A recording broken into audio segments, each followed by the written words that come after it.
آنے والے ایپیسوڈ میں عمار کی زندگی کو بہت بڑا دھچکا ملنے والا ہے اور اس کی پوری زندگی الٹ پلٹ ہو جانے والی ہے۔ عمار جو کہ صدف کو طلاق دے چکا ہے، بلال عبداللہ اس کو اپنے پاس بلا کر بہت زیادہ ذلیل کرتا ہے اور اس کی بہت بے عزتی کر کے اس کو جاب سے نکال دیتا ہے۔ اس طرح عمار کی جاب بھی چلی جائے گی اور جب وہ اگلے دن دانیہ سے ملنے کے لیے 10 بجے رات کے جائے گا اور ممکن ہے کہ دانیہ ایک زبردست تھپڑ بھی عمار کو لگا کر کہے کہ مجھے محبت سے بہت بڑا گلہ ہے کہ وہ تم جیسے کمینے لوگوں کو ہوتی ہے اور وہ تم جیسے لوگوں سے بھی ہوتی ہے، اسی لیے مجھے محبت سے بہت گلہ ہے، اور ساتھ میں وہ کہے گی کہ میں تم سے ہرگز شادی نہیں کروں گی۔ دانیہ عمار کو شدید طرح سے ریجیکٹ کر کے اپنے ملک واپس چلی جائے گی۔ دانیہ اس کو کہے گی کہ مجھے تم سے محبت ہوئی ہے، لیکن شادی بھی اسی سے کروں جس کمینے سے محبت ہوئی ہو، جو کہ محبت کے معنی کو جانتا ہی نہ ہو، یہ میں ہرگز ہونے نہیں دوں گی۔ اسی طرح دانیہ بھی عمار کو چھوڑ کر چلی جائے گی اور عمار کی تو جیسے پیروں تلے سے زمین نکل جائے گی،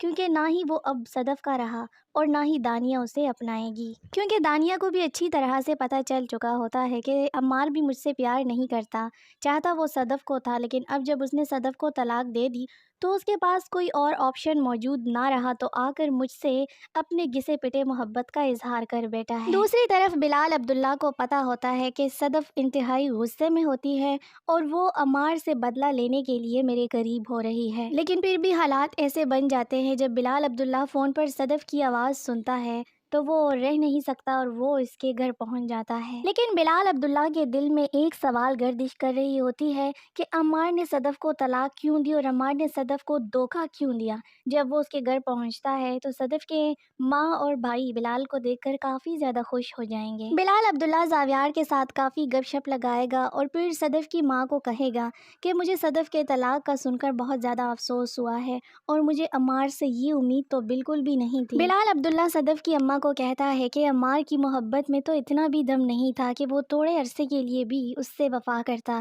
جتنا کہ میں صدف سے محبت کرتا ہوں۔ یہ سن کر صدف کی امی بلال کو کہتی ہے کہ جب تمہاری محبت میں اتنا دم خم تھا تو وہ محبت کرنے ہی کیوں دی تم نے؟ تو یہ سن کر بلال کو بہت شدت سے احساس ہوگا کہ میں نے کیوں صدف کو اپنی محبت کا احساس نہیں دلایا۔ صدف کی ماں کی یہ بات سن کر بلال کافی گہری سوچ میں گم ہو جائے گا اور وہ سوچے گا کہ کاش اسی وقت میں نے اپنی محبت کی بھرپور جو تسلی ہوتی ہے وہ صدف کو دی ہوتی اور صدف کو خبردار کر لیا ہوتا کہ عمار کا کریکٹر بہت خراب ہے، اور کاش میں اس وقت عمار کے کریکٹر کے بارے میں بھی جانچ پڑتال کرتا اور صدف کو یقینی طور پر خبردار کرتا کہ وہ عمار سے شادی نہ کریں، وہ اچھا لڑکا نہیں ہے، تو یقیناً صدف اور بلال عبداللہ کی شادی ہو جاتی۔ اور بلال عبداللہ صدف کی اماں سے بھی پوری بات شیئر کرتی ہے۔ جب صدف دروازے کے پیچھے کھڑی ہو کر وہ تمام باتیں سن رہی ہوتی ہے، بلال عبداللہ کہتا ہے کہ آنٹی، جب میں نے صدف اور عمار کو ایک ساتھ دیکھا تو میں نے اپنے دل میں جتنے بھی میرے خواہشات تھے صدف کے حوالے سے اس کو میں نے دبوچ لیے، اور میں نے سوچا کہ اب میری کوئی بھی کوشش ناکام جائے گی، کیونکہ عمار اور صدف تو ایک دوسرے سے محبت کرتے ہیں۔ یہ باتیں سن کر صدف کو بھی بہت تکلیف ہوتی ہے۔ جب بلال عبداللہ اپنے گھر واپس آ جائے گا اور صبح وہ آفس چلا جائے گا، آفس میں عمار کو دیکھ کر بلال عبداللہ عمار کے قریب آ کر کہے گا کہ مجھے تم سے یہ امید نہیں تھی، بس تمہاری اتنی محبت تھی جو تم صدف سے 4-5 دن بھی نہ نبھا سکے، مجھے تو ہرگز یہ توقع نہیں تھی کہ تم صدف کو طلاق دے دو گے اور اس طرح محبت اپنے سچے عشق کو بیچ راستے میں چھوڑ دو گے۔ محبت تو صدف سے دراصل مجھے حقیقتاً تھی، جس میں کسی اور کی طرف غلطی سے بھی نگاہ پھیرنے کی اجازت نہیں تھی، اور در حقیقت مجھے ابھی بھی صدف سے اتنی ہی محبت ہے، اور تمہاری محبت وہ تو چند دنوں کی مہمان تھی جو کہ ختم ہو گئی، اور اگر میں چاہتا تو میں تم سے صدف کو چھین لیتا عمار احمد، لیکن میں نے ایسا نہیں کیا کیونکہ مجھے صدف کی خوشیاں عزیز تھی، اور اسی لیے اس کا رشتہ میں خود تم سے کرنے کے لیے پہنچا تھا، اور وہ میری زندگی کا سب سے کڑوا اور بدترین فیصلہ تھا جس نے مجھے بہت تکلیف دی تھی، اور مجھے اپنے اس فیصلے پر بہت زیادہ پچھتاوا ہے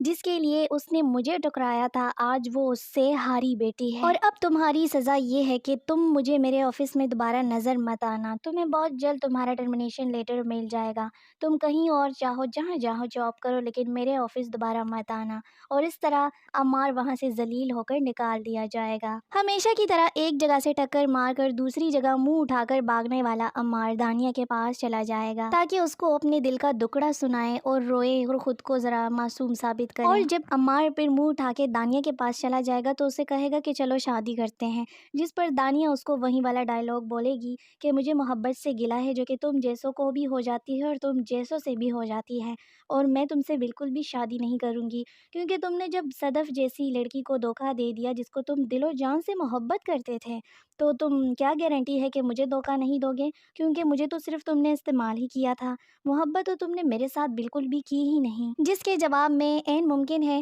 کہ عمار غصے کی حالت میں دانیہ کو تپڑ مارے اور بدستور وہی والا ڈائلاگ جو کہ کمینی ہر ڈرامے میں یہ لوگ استعمال کرتے ہیں ہر ایپیسوڈ میں، تو عین ممکن ہے کہ عمار ویسے ہی اس کو بولے کہ کمینی تم نے میری زندگی بھی خراب کر دی، میری جاب بھی تمہاری وجہ سے چلی گئی، میں نے صدف کو تمہاری وجہ سے طلاق بھی دے دی اور اب تم میرے ساتھ شادی کرنے سے انکار کر رہی ہو۔ تو دانیہ جو ہے اپنے ملازموں کو بلا کر دھکے دے کر عمار کو اپنے گھر سے نکلوا دے گی اور کہے گی کہ کمینے آئندہ تم مجھے یہاں پر نظر مت آنا۔ اور یہی وہ وقت ہوگا جب عمار بالکل خالی ہاتھ رہ جائے گا اور وہ سڑک پر بے یار و مددگار یہی رو رو کے سوچے گا کہ یہ سب کچھ میں نے کیا کر دیا، اور اب تو سب کچھ اتنا زیادہ خراب ہو چکا ہے کہ صرف یہی عین ممکن ہے کہ عمار خودکشی کر لے یا وہ کسی گاڑی کے نیچے